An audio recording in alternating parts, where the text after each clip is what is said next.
Ladies and gentlemen, may I have your attention, please? The show starts in 3, 2, 1, go. Good morning, CaneSport. It's March 14th, 2022. I'm Gary Ferman, the publisher of CaneSport.com, joined as always by our managing editor, Matt Shodell, as we discuss the news of the day, presented as always by LifeWallet, where the time is now to take charge of your personal health. And Matt, the time is now. It is now, okay, for the Miami basketball team, which learned that they're a 10 seed in March Madness and will be traveling to Greenville, South Carolina for a Friday game against a USC Trojan team that, to sum it up as perfectly as I can, has been reeling lately. And when you look at that first round matchup as a 10 seed, Matt, you don't want to like jinx it or anything. Obviously, they got to go out and play a good game on Friday. But for a 10 seed, this has got to be about as comfy of a draw as you can expect to have. And I'm kind of shocked that USC was a 7 seed, having struggled the way they have lately. I mean, look, USC was in the Elite Eight last year, lost a couple of their key players, but they were still 26-7 this year. They have a great player. Isaiah Mobley is a great player who's going to give Miami a lot of problems. 6'10". I think Sam Wardenberg will be able to do okay on him, but certainly won't be able to shut him down. They really have nobody else who can guard him. So if Sam gets in foul trouble, that would be the biggest issue to watch there. And then they got, a sharp shooter in Boogie Ellis, who had 27 points the last time they played. But this is a team, like you said, they've struggled recently. They've lost 3 of the last 4. I think they lost by 20 at home in one of those games to Arizona. So they always say the team that's playing the best at the end is the team that is usually going to do really well at the NCAA tournament. I would say USC is not that team. And as a matter of fact, I would say, assuming that there's not a major upset and number 2 Auburn beats Jacksonville State, I would say that if Miami advances, that Auburn is also not a team that's playing its best basketball. I don't want to look ahead too much, but Auburn has one of the best players in the country, a top, NBA draft prospect in Jabari Smith, and they also have a 7'1" kid, Walker Kessler, who averages, I think, over 4 blocks a game, and they're both obviously highly in double-digit points scored as well. So those 2 guys are going to cause all kinds of problems when Miami faces Auburn. But again, you mentioned who's been playing the best recently, and Auburn also hasn't been playing particularly well. This is a team that in its last 9 games is 5-4. It's a team that last year was 7-11 in the conference. So this isn't a team that's got a lot of guys back who have this NCAA experience from last year, right? Which is a benefit. So I'd say if you have to face 2 teams that are seated well ahead of you, these are probably 2 teams that I would pick, So Miami finally got a little bit of a break. I think it could have been worse. Let's put it that way. I think it could have been worse. And guess what? If they advance beyond that, they play a Wisconsin team that's best players got pretty badly hurt and did not look right in the most recent game they played.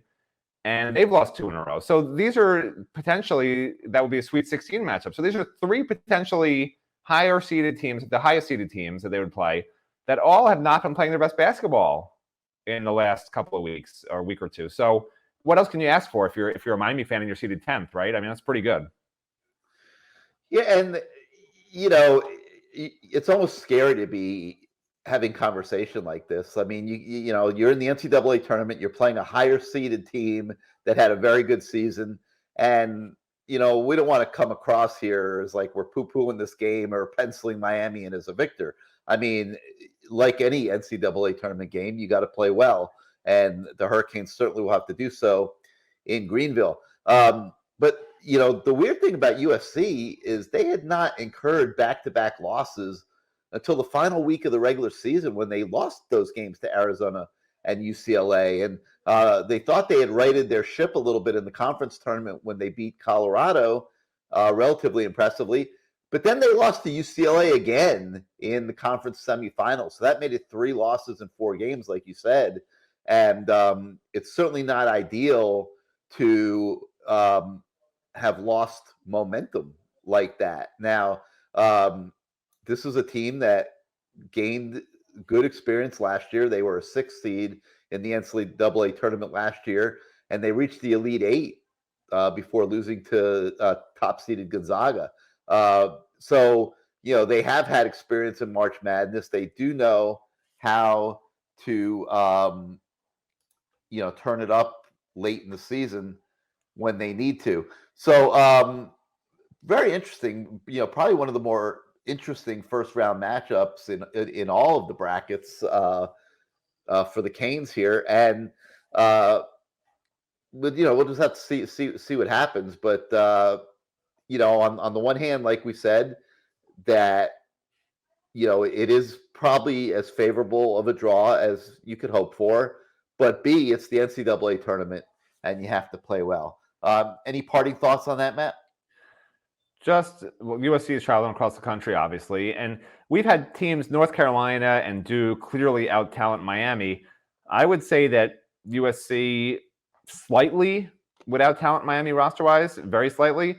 So this really is a team where it's almost Miami has to beat itself, whereas in the past, Miami had to beat the opponent. As long as Miami doesn't have Isaiah Wong going into the trash can, as long as Miami's not taking stupid shots and turning the ball over, and is doing their usual job of creating turnovers and just playing good defense, this is a game I think they should win. But if Isaiah Wong's in the tank, if they're not creating the turnovers, if there just are some breakdowns that we've seen in some of the games they've had issues in over the last couple of weeks, then they're going to lose. This is not one of those games where you say, oh, Miami has to play its best to win. Miami does not have to play its best to win, but they have to play very well to win. So that's how Wong hasn't been playing well. I thought that his average play over the weekend cost the Canes an upset of Duke and a chance to win the ACC title. Listen, Duke, if you guys are filling out your brackets out there, I'm not taking Duke to go very far. I've not been impressed with them at all against North Carolina or Miami or Virginia Tech at all. And that's their last 3 games. And Virginia Tech beat them easily for the conference championship. I mean,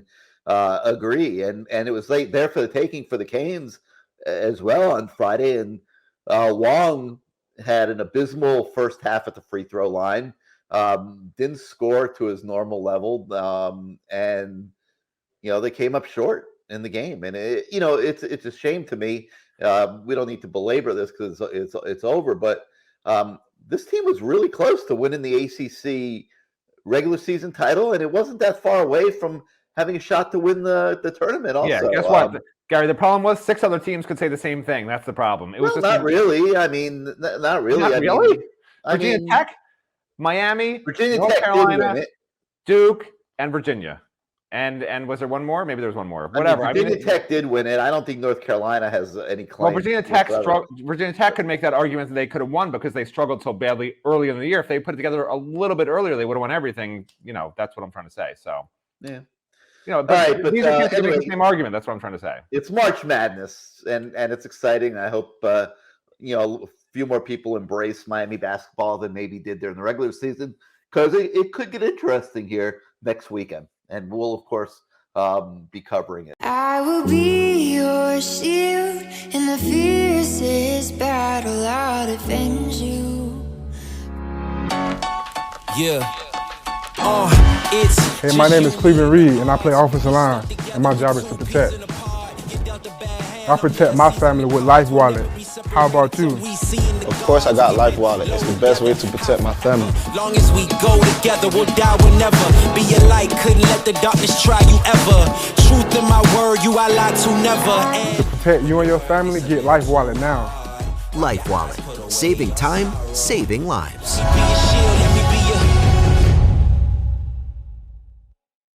All right, moving on to other stories on the website today, Matt. We have a couple recruiting stories. The Canes are the dream school for 2025 quarterback Colin Hurley. He's friends with Ja'Cory Brown, so he's heard a lot of good things about Miami, and he's calling Miami his dream school. Now, this is a 2025 quarterback, so I have a hard time saying that this is really significant right now, but it was worthy of a story, so it's on the website today. Your general thoughts on Colin Hurley? Well, for fans that don't remember, this is the kid who actually came down and met with city leaders when Ja'Cory came down with Isaiah Bond, who obviously was committed at one point and wound up not coming. So he's a big-time future prospect. He's already super interested in Miami. and he's obviously now has very reciprocal interest from the new Miami coaching staff. So whenever there's a quarterback, it could be the class of 2029. Okay, maybe not the class of 2029, but whenever there's a quarterback, we're going to report on it because obviously that's the most important position, I think most people would think. So that's why this story is worth reading, even though you read the headline 2025 and you tend to just go back to your coffee and reading articles about Ukraine. But no, this is a good story because it's a quarterback to me.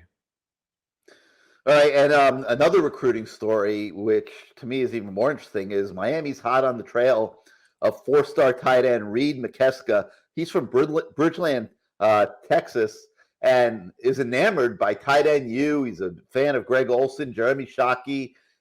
Matt, this is a highly regarded tight end prospect that Stephen Field and Mario Cristobal are on, and I think they got a really decent shot there. Yeah, well, look, you think Miami's got a really decent shot with everybody, so let's not read into that too much. But I don't disagree. I don't think that's true. I mean, well, you're the optimist. Listen, you're obviously the optimist, and I'm the negative person because I was walking to get my coffee in the Grove the other morning, and there's like 3 people walking by, and one of them stops and looks at me and goes, "Hey, you're that Hurricanes guy from the morning show, right?" And I don't know if I should say wrong guy or nod my head.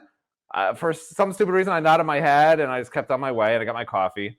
I go get my coffee, go around the block, and there he is again staring at me. And he says, "Why are you so negative on the morning show all the time?" And I said, "Maybe because you're stalking me." And I just kept walking. But what were we talking about? 4-star tight end? Yeah, yes. There's a chance, but listen, you can say we have a chance to get him. He's never visited Gary. I mean, I will never say Miami has a good chance with anybody until they get on campus and see how it goes. I know that you think everything's going to go great with everybody. Like, that's just not my mentality with anybody. I think that the kid's saying the right things about his interest in Miami. I think Cristobal and Field are the right guys on the case. Field pulled Arroyo out of Texas 2 years ago without the help of Mario.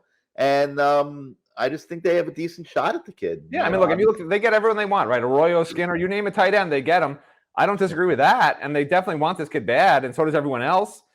But again, I'm just, I'm that guy, like, let's just wait. Let's just wait a little bit. Let's not get too excited yet.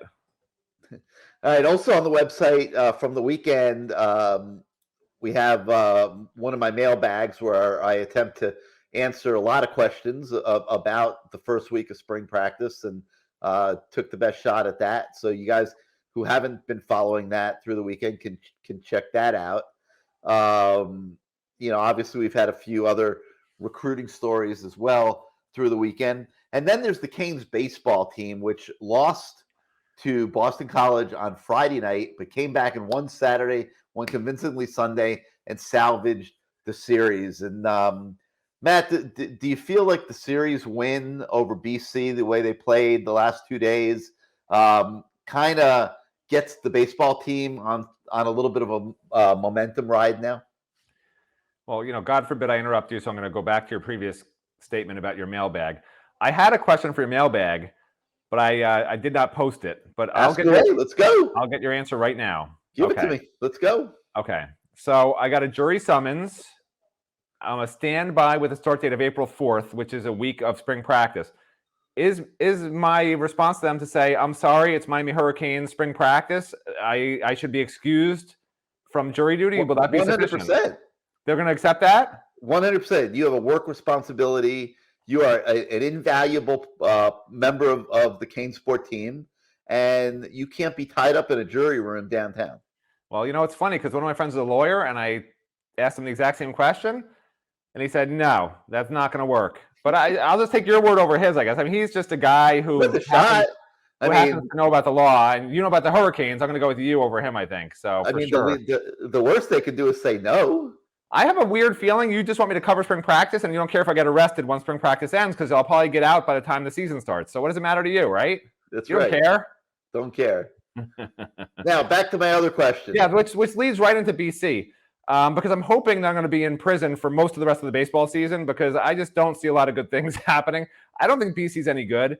The first game was a disaster, and the next 2 games showed how bad BC is. You can't read into anything from this series. You can't read into anything from the Harvard series, except that when Miami's bad, they're really bad. And when they're good, maybe it's just because the other team's bad. And Mr. Negative says, show me something, baseball team. Get a sweep against a bad team. How about? Let's do that. And then I'll have a smile on my face. Sounds good, I guess. Right now I got a frown. I can't really do a frown, but whatever that I just did was trying to be a frown. All right, and a little short and sweet today. That's really about it for right now. We have a lot of recruiting stuff coming in the pipeline that we're working on. That'll start showing up on the website probably later today and into the next few days. Then of course we'll have coverage of March Madness starting on Thursday, going into Friday night's game, and we'll see what happens then. And then the week after, it'll be time to crank back up on spring practice again. And we're working different channels and stuff, trying to get some more information for you guys on what's been going on behind the scenes on the practice field and things like that. So hopefully we'll be bringing some of that to you this week as well. Just want to, make sure that we got it all buttoned up and it's solid and, before we put it out there. So we'll be doing that on the website this week as well. So for now, for Matt Shodell, I'm Gary Ferman. We thank you for joining us once again on Good Morning CaneSport. Everybody have a great day, and we'll see you tomorrow.